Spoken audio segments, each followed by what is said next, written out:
Hey, what's up, guys? We're back. And another interesting development in the world of Sony and PlayStation 4K Neo.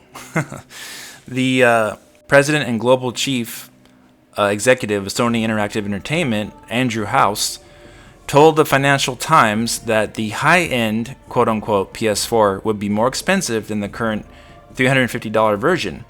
It is intended to sit alongside and complement the standard PS4, he said. And I quote, "We will be selling both versions through the life cycle.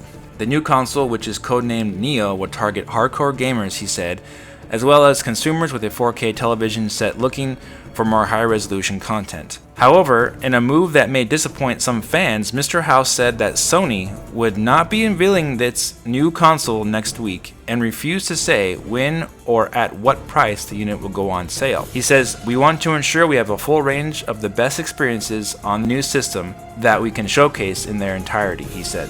Nonetheless, he downplayed concerns that the move would cause problems between the old and new PS4 hardware. He says, "All games will support the standard PS4, and we anticipate all or a very large majority of games will also support the high-end PS4, he said. End of quote. So, basically, he's saying that the PS4 Neo, PS4K, will not be shown at E3. It's going to be skipping E3. And so, I think, in my opinion, that Sony is missing a huge opportunity here in showcasing the PS4 Neo at E3, since Nintendo is not going to be showing the NX at E3. We know that very clearly. In fact, they're not going to be showing hardly anything at E3. I think Sony's dropping the ball a little bit here, in my opinion, and leaving the door wide open for Microsoft to announce their updated Xbox One Scorpio console to be revealed. What this does, though, it really makes it look like, from what he's saying, Andrew House, that they're downplaying this PlayStation 4 Neo compared to the PlayStation 4. He says that, all games will support the standard PS4, and we anticipate all or a very large majority of the games will also support the high-end PS4. So I take it he's saying that all the new games coming out will be on PS4, and also all the games will also be on PS4 Neo as well. However, when he says support PS4 Neo, I think he must be talking about games that take advantage of the system capabilities, because obviously developers are not going to be forced to make their game that they are developing for the PlayStation 4 take advantage of the extra graphical features of the PlayStation 4 Neo. So it's quite possible some games won't, and will just look exactly the same across both platforms. I just think it's very strange that he would come out and say this right now, the week before E3.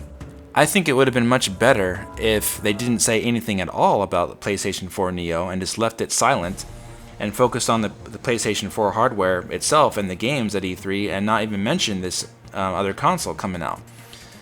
That way, it would put all the attention on PS4 for E3 and generate hype for the games that are coming out. And since they weren't going to be showing the system at E3, they might as well not even mention it if they're going to do that. But since they are mentioning it now and saying that they will reveal it at another time, kind of lessens the impact of E3 for Sony, in my opinion. Now, there is a rumor going around that Sony could reveal the PlayStation 4 Neo at Gamescom in late August or at TGS in early September. And this also goes right into the same alignment as Nintendo revealing the NX around that same time.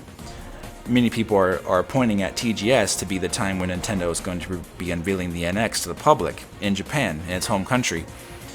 So we may be seeing some kind of a head-to-head thing going on here with the unveiling of the PlayStation 4 Neo and the unveiling of the Nintendo NX sometime in early September. We don't know for sure, but things are pointing that way if this is to be believed from the CEO, Global Chief Andrew House from Sony, that they are not going to be showing this PlayStation 4 Neo at E3. He also said that Sony wanted to focus on having the full range of the best experiences possible on the new system, and to showcase it in its entirety.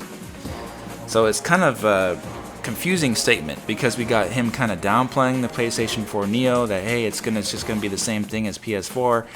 Basically, it's going to be intended to sit alongside the PS4 as a complement. Notice how he didn't say that the PS4 Neo was going to be a leapfrog over the PlayStation 4 standard version.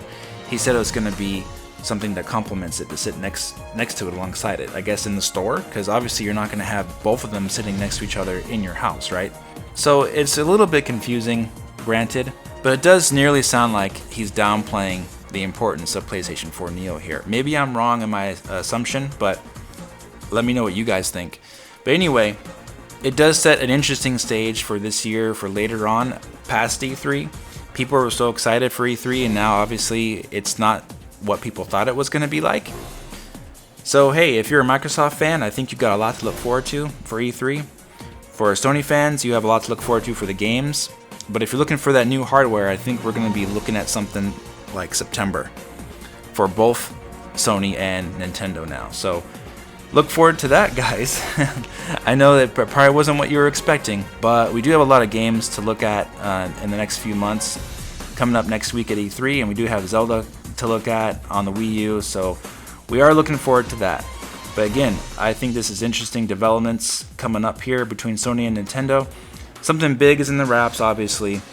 Of course, me being a Nintendo fan, I am siding with Nintendo as far as them having the better presentation, because they have a lot more to prove than Sony does at this point. And the PlayStation 4 Neo doesn't seem like the big kind of upgrade that Sony's making it out to be. As far as what they're saying, it's kind of a double-edged sword for them, because they have to appeal to people who own the PS4 right now and maybe those who want to buy the new version of it later. So maybe they're doing a little bit of both here, downplaying the importance and while raising the importance of the standard PS4. So I guess we'll wait and see what Sony really truly does in the next few months with that PlayStation 4 Neo. But for now, this is what we got.